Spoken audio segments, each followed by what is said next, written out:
প্রিয় বন্ধুরা, 2026 সালে বিধানসভা ভোটকে লক্ষ্য রেখে প্রত্যেকটি রাজনীতি দল যে যার মতো গুটি সাজাচ্ছে। ইন্ডিয়ান সেকুলার ফ্রন্ট আইএসএফ 2026 সালে অভূতপূর্ব চমকে দেওয়ার মতো রেজাল্ট করতে চলেছে। সেদিকে লক্ষ্য রেখে আইএসএফের সম্ভাব্য কিছু প্রার্থী তালিকা আজ আমি আপনাদেরকে জানাচ্ছি।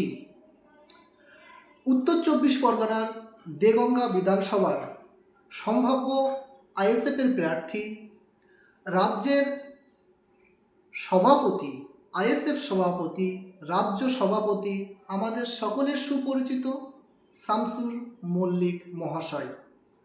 উত্তর 24 পরগনার দেগঙ্গা বিধানসভার 2026 সালের আইএসএফের টিকিটে কন্টেস্ট করতে চলেছে রাজ্য সভাপতি শামসুর মল্লিক মহাশয়। এছাড়া উত্তর 24 পরগনার আমডাঙ্গা বিধানসভা, যে বিধানসভাতে আমডাঙ্গা বিধানসভা একটা অন্যতম বিধানসভা, সেই আমডাঙ্গা বিধানসভার সম্ভাব্য প্রার্থী হিসেবে যার নামটা আমরা শুনতে পাচ্ছি, তিনি রাজ্যের আইএসএফের রাজ্য সম্পাদক বিশ্বজিৎ মাইতি মহাশয়। এছাড়া এই উত্তর 24 পরগনার হাড়োয়া বিধানসভা, এই হাড়োয়া বিধানসভার আইএসএফের ইন্ডিয়ান সেকুলার ফ্রন্টের প্রার্থী হিসেবে 2026 সালে প্রতিদ্বন্দ্বিতা করতে চলেছে দুটো নাম ভেসে উঠছে। একটি হলো একজন আইএসএফের পার্টির সঙ্গে সংযুক্ত একজন প্রফেসর, তিনার নামটাও শোনা যাচ্ছে।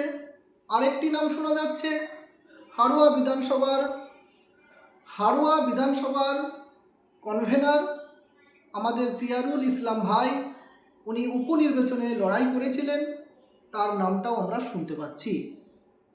এছাড়া উত্তর 24 পরগনার অন্যতম আরেকটি বিধানসভা যেটা আইএসএফ জিততে চলেছে, এটা আমার মনে হলো, সেটা হলো বসিরহাট উত্তর। এই বসিরহাট উত্তর বিধানসভাতে 2021 সালে বিধানসভায় ভোটে লড়েছিলেন আল্লামা রুহুল আমিন রহমাতুল্লাহ আলাইয়ের পৌত্র, ওনারই আওলাদ, ওনারই বংশের ছেলে বায়েজিদ আমিন ভাই। এবারে ওই বসিরহাট উত্তর বিধানসভা থেকে ভোটে লড়তে চলেছেন আমাদের সকলেই পরিচিত সম্ভাব্য প্রার্থী হিসেবে যার নামটা আমরা শুনতে পাচ্ছি, তিনি হলেন আমাদের ভাই মুসা কলিমুল্লাহ। এই বসিরহাট উত্তর বিধানসভা উত্তর 24 পরগনার অন্যতম একটি বিধানসভা। এবারে বসিরহাট উত্তর বিধানসভাটা আইএসএফ জিততে চলেছে।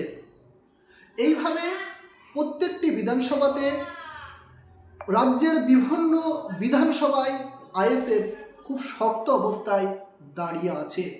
এবারে 2026 সালে সত্যি আইএসএফ মিরাকেল করতে চলেছে। পরবর্তী নেক্সট পার্টে আমি জানাবো কোথায় কোথায় আইএসএফের সম্ভাব্য প্রার্থী। থ্যাংক ইউ, ধন্যবাদ।